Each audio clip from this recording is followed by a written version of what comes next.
Sound take 7 action. सफल वो इंसान होता है जिसके भीतर का विद्यार्थी कभी मरता नहीं है।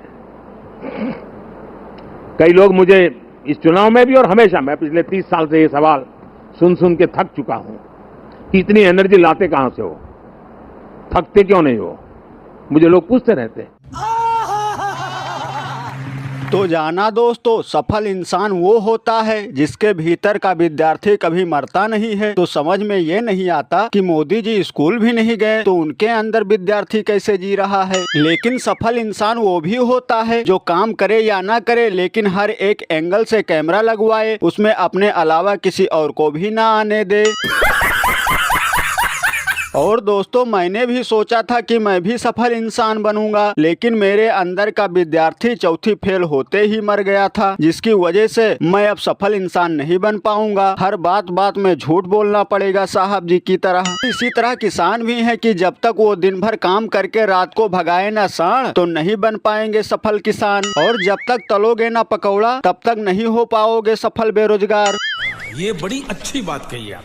और हमारे मोदी जी एक सफल इंसान हैं, क्योंकि वो भी एक सफल विद्यार्थी हैं। हमारे मोदी जी के अंदर आज भी विद्यार्थी जिंदा है। और कुछ लोग मजाक में यह भी कह रहे हैं कि सफल नेता वो है जो विद्यार्थियों पर कोई बात न करे, बेरोजगारी पर कोई बात न करे, महंगाई पर भी कोई बात न करे। यही है हमारे साहब जी का मोहिनी मंत्र, जिसका नहीं है कोई अंत। तभी तो चलती है साहब जी का सरकार, और नेता लोगों का यही है सफल रोजगार।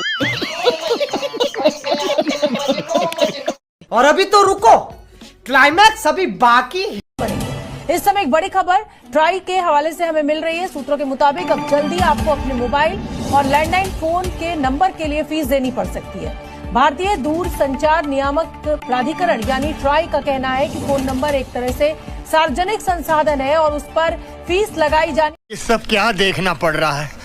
अच्छा है मैं अंधा हूँ। तो सुना दोस्तों, लूट चालू है। देश के लोगों को लूटने का एक और तरीका निजात हो गया। अंधभक्तों में खुशी का लहर है, क्योंकि सब देश हित में हो रहा है। और वैसे ये होना ही था। जब भर भर के इलेक्ट्रो बॉन्ड दिया गया है तो वसूली अब जनता से ही होगी। समझ में नहीं आ रहा है कि मोदी सरकार है या महंगाई की सरकार है।